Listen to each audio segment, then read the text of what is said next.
peace, old family, new family. You're listening to Boom Bap, the capital ED. It's your co-host with the most, Brother Bushido Garvey, a.k.a. Brandon White. What's happening, Rochester? This is Atlas coming at you once again. Yes, we got Brother Rob Lowe on the tech, and y'all, we got a real treat right now. We got hip-hop historian, co-host the legendary Lafayette Cafe radio show, and just overall hip-hop institution in the town, Brother Roger Jones. Oh, you know the deal with the mics, homie. These are direction. We ain't fancy in the regular studio, you know what I'm saying? So I gotta get it way up again. Exactly. Okay, You already know, homie. What's going on, sir? Not too much, man. I'm honored. You know, you guys are doing some amazing work yourself, so I appreciate that long introduction. Yeah, it was long and real. I'm just living life. Indeed, son. So, Boom Bap, nothing much, man. We just, having this show, Boom Bap, enjoying it. You know what I'm saying? Okay. It's a great time, been a great journey. For those who don't know, Boom Bap is an open, honest, clear-headed exploration of educational and cultural issues centered around, but not limited to, the Rochester area through a hip-hop lens. All right, I like that. So Brother Raj, one of the Yes, first sir. things that we like to do is give our guests a chance to run down their resume, so to speak, right? More or less just a chance. What do you want people to know right off the top about you, just to kind of get into this interview? And Well, something that I was actually that. saving for the Lafayette Cafe on September 28th. They're doing a tribute to Record Town and the time that I spent there, but I haven't had the opportunity yet to say this on this show. There are quite a few. Let me take that back. There are a couple of people I consider historians here in this city alongside myself. But there's really, even in the culture, is no one person or group of people who collectively can contain the story of hip hop. Wherever you lived and at the time that you were living in, you were exposed to the music and the culture. That's when it began. This is what Rakim was talking about. It ain't where you from, it's where you at.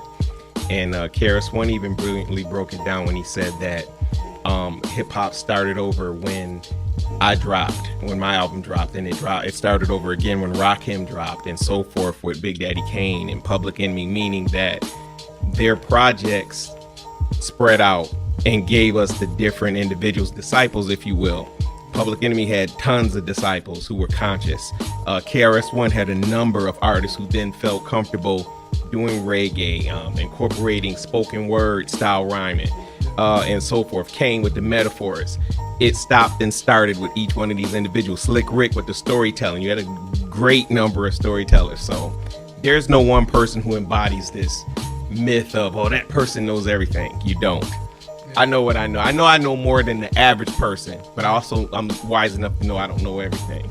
But I will answer your questions as best I can. That's huge that you said that, homie, because and I was talking with a social studies teacher one time, and they're talking about historian theory and stuff. Yeah. And what you just said was a major piece of the theory of being studying history and the historians, where you don't rely on one voice, one historian, because that's one person, one dimension, one scope. So I'm really glad you said that. Not to belittle anything that you know, because we already know that you're a ridiculous encyclopedia of certain experiences in hip hop. So we're looking forward to digging into some. Well, my wife calls me a litmus test. She says that I'm a hip hop litmus test. Essentially, I'm going to find the acidic things in the culture and let you know what is it, what isn't. This isn't acidic. This is. There's some things that I know. And I know that the average person doesn't know it, not because they're not smart enough. They're not interested enough. I call them casual fans, but I was never a casual fan. Since the rundown, the resume, whatever you want to know. This is simple. And we were talking about this over breakfast one morning. Scholar Rock was murdered in hip hop, and there was rumors going around our school. I'm a Franklin High graduate. I'm an alum. And these stories were outrageous, from Dougie Fresh shooting him at a party. Oh, yes. That was from Dougie Fresh shooting him at a party to Run DMC running down on him and beating him up because they were ruining the culture. And I read a story in a magazine, Word Up magazine. Shout out to Kate Ferguson, Black She was the editor of the magazine at the time. This is also the blueprint of what would later be the Source magazine, Rap Pages, and so forth.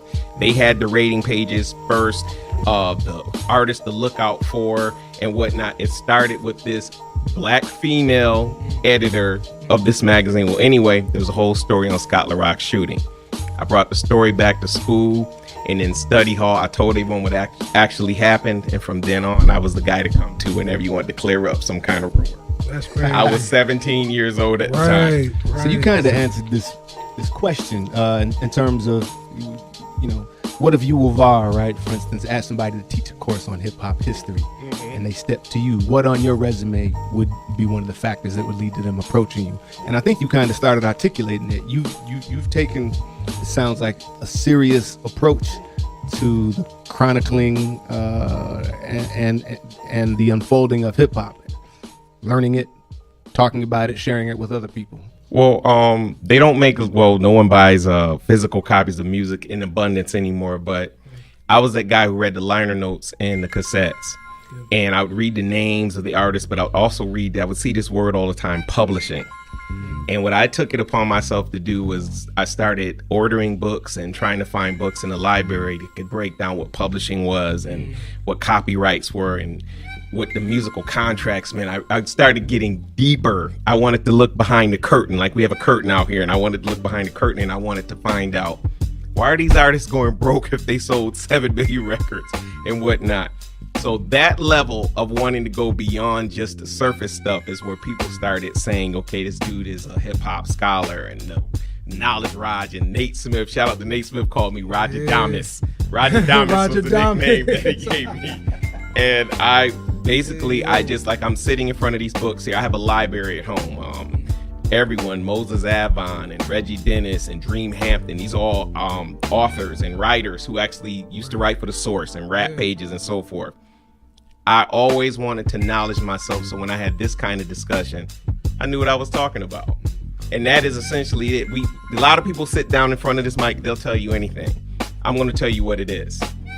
When you leave me in a discussion, be like, Raj was just talking about this. You're either going to hear it or you're going to pick up the book that I told you to check out. There it is. My mind is kind of blown because we just got done with a conversation with Sister Neva about this whole idea of seeking knowledge outside of your school institutions and seeking knowledge within on where the overlap can happen. In your case, your overlap kind of happened in the study hall where you read, gave the true evidence and true knowledge of what was going on with what happened with Scott LaRock, rest in peace. So when you're talking about your deep study, that's academic stuff outside of academic institutions. So what made you want to do that? And then what did you discover about Rochester's relationship with hip hop while you were doing that process? I'll answer it in 2 parts, and I'll be as quick as I can. I always had a zest to read. Like most hip hop artists, my interest in the culture started with comic books. Method Man. Like most hip hop artists. Yeah, like most hip hop artists, yeah. We started out being comic book collectors. You can hear it in their rhyme schemes, talking about the metaphysical planes and talking about being telepathic. These guys clearly read X-Men, Fantastic Four, the Mighty Thor. They use these this heavy lingo that these, back then anyway, they've dumbed the books down quite a bit today. But we all morphed from being comic book collectors into hip hop. We stopped buying stacks of comics and started buying cartons of cassette tapes and eventually CDs and albums. But the reason why I started applying this knowledge, wanted to apply this knowledge, is because it started with my own love for reading, but also because I wanted to find out everything I could about this culture. So beautiful, or it was, I should say. It was, in the beginning, it was so much going on here in Rochester. We had a few crews, but pretty much like today, a lot of people were trying to be the established artist. They were being their version of the established artist. Run DMC, everyone wore the same outfit. Everyone wore the same outfit here. It really wasn't that much originality unless you were trying to be a DJ and you had a different name, but you were doing the same thing. So we never really had a huge hip hop community here in Rochester We had a few well-known people who owned turntables, who owned a mic. Okay, and if you own a turntable and you own mic, you were the band. Yeah. You were the band, but not necessarily anybody that was, oh, you don't want to get in a rap battle with him. You were just one step away from running across our version of Rakim here, which is essentially someone here trying to sound like Rakim. But one of the most well-known figures I can tell you that would rock the crowd, and people spoke his name in whispers, is my boy. I graduated from high school with him. I went to high school with him. Keith Thompson, aka Sharif Lateef. He calls himself Ben Buford. Any relation? Nope. Okay. he calls himself Ben Buford on Facebook these days, but Sharif. What year was this, if you want my answer? 1989. Okay. 1989, and Sharif actually would talk to me about like the artists, and shout out to my boy Robert Maraza. Robert Maraza's cousin dated PMD of EPMD. So I had a connection in that group. The other connection in the Hit Squad, EPMD's Hit Squad, was Sharif. Sharif knew K Solo. Oh, okay. So they were best buddies. I mean, they were talked on the phone the whole nine. And these guys essentially, Sharif was the legend here in Rochester. He was the first artist from Rochester signed to a major label. Is he still in the Rochester area? He is not. He is in Los Angeles these days. All right. Yeah, that'd be dope if we got to talk to him at some point. Hey, if he reaches out to me, if he hears this interview, I'll try to set it up for you. That's what's up. I'll do whatever I can do. Thank you. Appreciate that. When did you? So, Sharif. What was the last name again? You said Sharif. Sharif Lateef. Sharif Lateef. That was Sharif the Rhyme Chief was his rap name. Yes. Mm-hmm. What was how did the evolution continue from there in terms of a distinct or more distinctive voices or identities here in Rochester? Yeah. That happened with Rakim, like it did all over the planet. Suddenly everyone wasn't sounding the same. They weren't screaming their rhymes. It was more of a like Rakim spoken word, like a jazz artist would do. And everyone started saying, you know what? I don't have to sound like LL, who was really trying to sound like the pioneers, Melly Mel and Run DMC. I can sound like I want. I can slow it down or speed it up. You know, that was a war between EPMD and Rakim, because Rakim was sure that EPMD was stealing the South because they were rhyming so slow when they rhymed. That was his laid-back style. But what happened was, just like here in Rochester and abroad, everyone started doing something different. They chopped it up, or they sped it up, or they added reggae to it, or whatever. And that happened here. So Raj, you as folks around here know, used to work at Record Town. Yes, sir. Record Town. 16 years. Yeah, man. You helped to make that basically the spot, the epicenter for Rochester hip hop and for people digging. That. Yeah, you know, that was you. Can you talk a little bit about the way that people communed around hip hop then, gathering it? The store or in the culture? Both. You can talk about the store itself, but you know, I'm looking at that as part of the culture. Can you talk about the differences now and then about how people gather and commune around hip hop? When I started working for the company, the section that had hip hop, R&B, jazz, blues, soul music, this is the honest to God truth. There was a sign that said black music. Black music. This was one section, black music. We had even back then, we had one of those big chunky computers. The fall of 1991. And I went in there and I said, this is wrong. We had the big wigs were visiting the store, and they said, well, how would you change this? I said, well, this is soul music. This is blues. This is jazz. That's a rap section, but this is a hip hop section. So I didn't think they were listening. I get a box from the home office one day with all these individual signs. Once I set it up, they put me in touch with what was called a one-stop. One-stop was out of Ohio. I then proceeded to order everything that I would read in the Source magazine on their Fat Tape page, which was not the ordinary stuff that you would see regularly on the shelf. That's what made that store different at that point. Now, if you just watched UMPB Raps or Rap City and then came into that store, oh, there's the set artist, whoever the artist was, you were losing your mind because you weren't expecting to come in there and find it there. Right. there were artists coming to that store downtown they were just, word was getting out. MC Poet, part of the Screwballs, he came to the store. Mr. C came to that store. Chris Rock came to that store. Mary J. Blige came to that store. Red Hot Lover Tone came to that store. Ghetto Boys, Cool G Rap, Ice Cube. And I was just really, it was proud moments. They were going to the section like, yo, who is this? Who's getting this music in here? And the manager would always say, go talk to that guy there. Right. This also caused the community to commune in that store. They just could not get over that. It was the culture that I was in love with it, and I wanted everyone to be in love with it too. But I also wanted you to be able to tell the difference between the different types of music. Yeah. I wanted hip hop to get its love, and I succeeded. And everyone felt it. So that's to answer your question. This is why everyone would come down and convene. And that's how I met Chris G, and he asked me to come on the air because he came through and he couldn't believe it. Are there any remnants of that today? Yes. Lafayette Cafe, that's where I met Cello. Pick up. And Nate Smith, I mentored Nate Smith. Quan, who's in there now, I met Quan through there, and these are your remnants, and everybody went off and did their own thing, but look, it brought us all back together again. Do you feel like, because all y'all kind of came up in the same era, and when you think about a couple of eras down the line, like for example, like Neva's era, let's say that there are hip hop heads in Neva's era. Neva's 19 now, for those who didn't catch the last show. Yeah. Good looks on that. I forget to keep those notes. Do you feel bad that they don't have the same kind of way to commune about their music culture? Or do they? And I'm missing something. We'll see. You just answered yes and no. Okay. Yes, because I think when we had less, it forced us to think more, be more creative.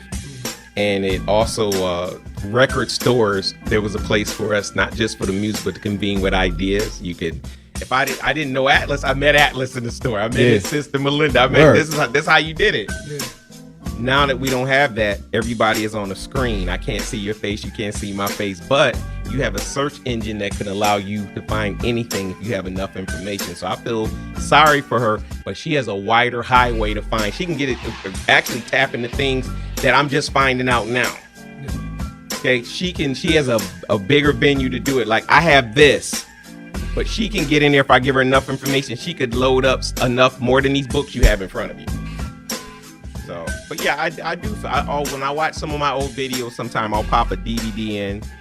Yes, I have spent the last few years converting a vast VHS collection of Yo MTV Raps and Rap City VHS over to DVD. I have a huge collection, and I'll pop something in and I'll say, I remember when I raced downtown to pick up Diamond Shell, Biz's Little Brother cassette, or Tupac's debut, or the Juice soundtrack, or Chi Ali's album, or Lord Finesse Funky Technician. I remember those days, and I just don't see the magic anymore. I don't feel it anymore. You made several, we kind of talked about this already, you made several references to this whole concept of experiencing your culture while reading about it, like having book knowledge and actual experiential knowledge. And that's something that education in general kind of struggles with, like either too experiential or too in the books, right? What does that balance look like for you, and what does it look like for hip hop or people who are active in hip hop to keep that balance? Well, personally, I don't see enough people active in hip hop. I see practice versus theory right now. Yes. All right. Exactly. That's why he's Atlas. That's why he's Atlas. I don't see enough people really active in the culture. They talk about something they think is the culture.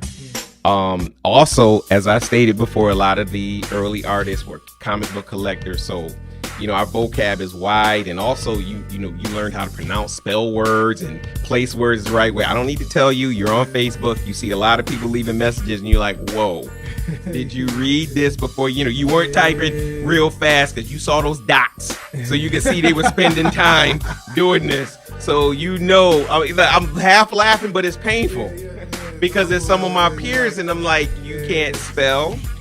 And the comments you put in together are not making sense. You're leaving words out. It's like you thinking too fast. Right. So to answer your question, no, I don't see enough hip hop. And one of the most important elements of hip hop that keeps getting left out, that I wish would get readopted, is the consciousness.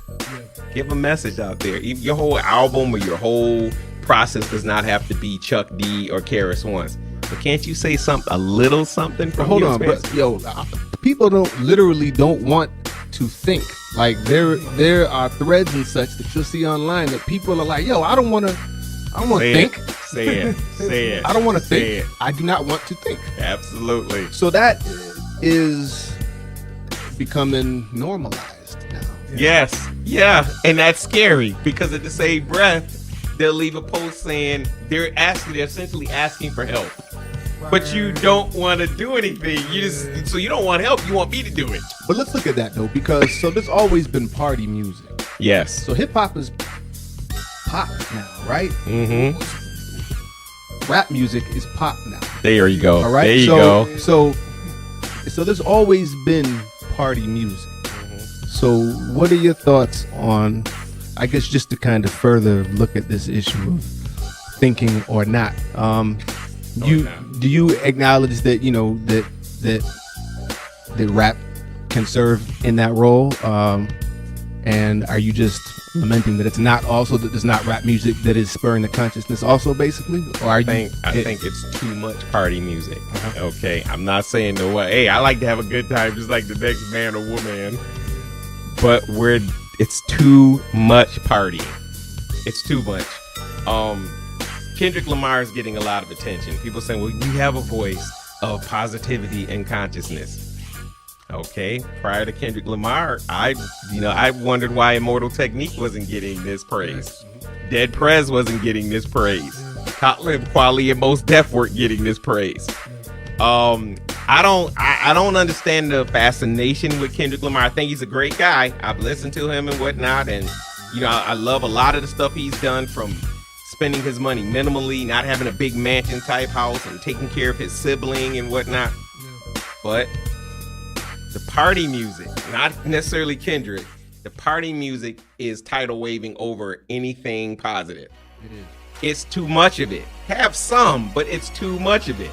What is something that experienced folk could learn from the current crop of artists out there today?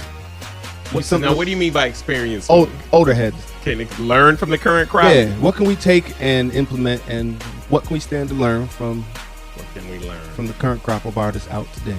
Right now. Personally, I see cries of help. I really do. I see a lot of cries for help out there. Especially when there's conflict, like there was a conflict with Drake, and who was he beefing with recently? Because he's had a couple of beefs. You ain't talking about the Pusher joint? Yes. Yeah. Yeah, I think that there's a teaching moment there where one of the veterans could step in. One of the war-torn veterans, like a KRS-One who battled everyone. Someone respected can step in, and instead of criticizing these two young men, bring them together in a forum like we used to have local feuds between MCs. And shout out to Adam McFadden. Adam actually one night heard these two crews going at each other, and he pulled the leaders of both of the crews into a room by themselves, sat them down, and they talked it out. They squashed it and then went back to their circle and deaded it. Now we were trying to get them together to do it, and Adam said, no, go at the heads. Take the heads off and put the heads together. And it worked. That's what we need to have happen. I don't think chastising the youth. What I have learned more than anything, an older head, I can't vibe to what I'm hearing. I can't. It's plastic.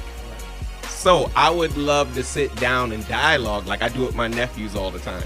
Tell me what you're getting out of this. Mm-hmm. Okay. A lot of times they can't even tell me. So you want to hear it from their mouth, and you'd be willing to consider it if they could articulate. Exactly. Because I don't see it happening. I just don't.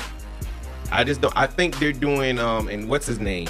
Yo Gotti. I believe he has these little barrettes or whatnot in his hair. No, that's not Who is Are that? you talking about Who is that? 6ix9ine? You talking about? That's not 6ix9ine. That's not 6ix9ine. Travis Scott. No, dark skin. He wears all these. Oh,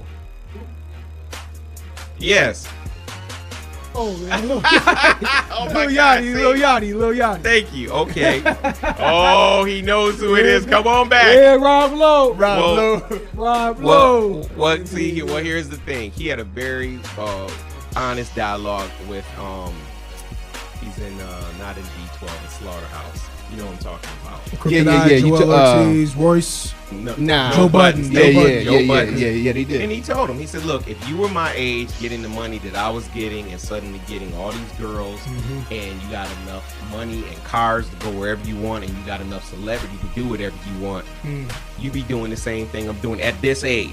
Yeah. He gave him an honest response. I didn't like it, but he was honest. And he's actually an intelligent dude. Yeah, listen, I listened to him talk. Not one time did he go off the road with Joe Budden. He stayed right in his lane. Yeah, he's a sharp kid. So that, I wouldn't mind like sitting, and I would just ask him. I'm like, but if you could talk about another topic, if you can, would you? Your whole album doesn't have to reflect it. Right. That's it. Like I have a brief story about Young Buck that was in G Unit. Yeah. Did an entire album of those shoot 'em up trap songs and whatnot. He did one song, a tribute to a friend of his that was shot and killed by the police. Label said you can't include this on the album. Yep. And he gave an interview to Ozone magazine, scathing interview, talking about how he didn't like that. That was his boy. Next thing you know, he's kicked out of G Unit. You know what? To tie this together to our experiences, years ago, you made me a mixed CD. Okay. That had a bunch of tracks on it. Some from Static Selector, some from Apathy, some from D1. Remember. It was the first time I heard of D1. Love that kid. Yeah, he's dope. And a teacher. Yes. Yep. Exactly. Yep. And the beginning of that mixtape was excerpt from Wise Intelligence speaking on Savior's You remember Day, that. and it had that speech That's where he was talking about that Young Buck situation where they were allowed to keep all these tracks about killing black men on the label, on the album, but that one track about checking the police and all this stuff with his boy. Do you know why? Be kicked off. I mean, I can imagine because it's not with the programming. Young Buck reached out to Wise Intelligence. Oh, that's how he knew. Why? And you know why he reached out to Wise Intelligence? Because you know why? Because the Poor Righteous Teachers album, New World Order, when it was released, was only on the shelf for 2 weeks. And then they went nationwide and told all the music retailers, while I was working, this is 96, pull them all off the shelf. No questions asked. Don't leave one behind. Any store that leaves one behind, we fining them $5,000. Yo, I'm happy I got mine, man. I didn't know that. That's yeah. Pull it off the shelf. So I'm calling our One Stop. What's going on? They said, Raj, we want to say some stuff to you, but we can't. President company called me and said, listen, big guy, real, man. Pull them all off the shelf. Don't leave one behind. Not one. And he said, we don't want to bring this up again. Said that's it. We're not going to talk about this again. They sent us boxes, and these boxes, they come with a special packing tape. So if the seal has been broken, you're fined or arrested. Right. So they'll put them all in this box. Don't ask another question. That's why he knows of what he spoke. That's why he spoke with Wise, and that's what it is. That's why Wise finally told you what he told you. And then they say it's conspiracy theory. Nah. See, I would love that to have a platform. My wife always says this. I would love to have a platform. Yeah, it's about time. There's stuff that I could tell you from the inside that will make your head spin. There's truth is stranger than fiction half the time, man. For meetings I've sat in on, and they knew I was there, and things I heard that came to fruition, and it still made. I think this is why my head is so great now. Things that I heard. And would really, really just make you bug out. My wife always say you should write a book, and I always say before a publisher would even put this out, he'd tell me, Roger, you gotta move to the woods somewhere and just be strapped all the time. I mean, I've always thought that about you. It's just like this dude needs to write a book. That's what the wife always says. Manage somebody. He needs to, some things. Yeah, it's because I got stacks of journals. Like I'm looking at this. I got boxes of journals. I've been keeping the journals since I was maybe 17. And I got some really nice ones over the years. My wife, who's just my friend at the time, would give me. I would just load everything up in there because I could talk to nobody about this because everybody's like, either they was like, man, I don't want to hear that. When is that new KRS coming out? They didn't know. Right. I'm like, there's some stuff I can tell you. Yo, when you ready to do that audiobook, holla. Word. I got so much stuff, man. I'm telling you. Some nights I just lay there in bed and I think about it, and the fact that a lot of it has already come to fruition, but I know pieces of it. See, y'all asking questions, I got the answer. Yeah, right. So, but yeah. Word up. Raj, man, you know, we want to do a little activity, but we're out of time. Okay. You know what I'm saying? I know. This is an amazing conversation. Listen, I'm with This some is a part amazing one if people. there's ever a part Yeah, for real. Yeah, for real. I We've appreciate we've that. talked, yeah, for real. Like, because we've had several conversations with folk, and it's always hard to, you know, squeeze it into 1.5 hour, but then we always talk about like a part two. This is definitely like a revisitation.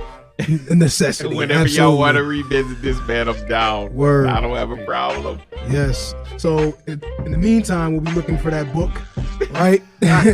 or that blog or that podcast, whatever have you. That's the thing she wants more than anything she wants me to do. So shout out to the wife. You Yeah, that's indeed. what's more than Word wife, up. you know what I'm anything. saying? Yeah. She Word seems up. like cool people, man. She is Indeed. definitely. She's been wanting me to do this for the longest time. She said, "You told me that. You told me that like 10 years ago, and now it's." I'm like, "Hey, the rest hasn't even happened yet. Brace yourself." Word up. Brother Raj, man, it's been a humbling honor. Really appreciate you same very here. much. I Man. appreciate it. Definitely this team. And you got a bean team. A man, both sides of the chamber over there. He knew he was talking about. Yup, loving that little Look at yachty. him, buddy. You You know get what it I'm in, saying? don't you? Crunk, trap, Yes. rap. You do it all. Yeah, indeed. No, There's he nothing does. wrong with that. So does my Yep. wife. Yep, and yeah, for sure. And that was the thing that we like to talk about too, in terms of learning from the young too. But so, Can for I those say who something didn't- real absolutely, quick? Yeah, absolutely. Sir. Years ago, he had a get together at his home. I don't know if you remember that. We was there. He said something really important to me, and I never got a chance to tell you thank you. We was talking about how even then the music was getting all murky. He said something. We were going back and forth, and he's sitting in the cut like he always do. Yeah. Aaron said, It's all right. "Listen, don't y'all think there's a lane for every kind of hip hop? And if I enjoy this one, what's the problem with that? If you enjoy that one, can't we coexist?" After that discussion, I was a little more open-minded to what I was appreciate coming my hearing that, way. man. And I never got a chance to tell you this to your face. He was calm with it. He was course he cool was, with it. yeah. And he just said, "Man, can't we just, I said, I listen to everything. You got to know everything. So you can't just talk about something you ain't listening."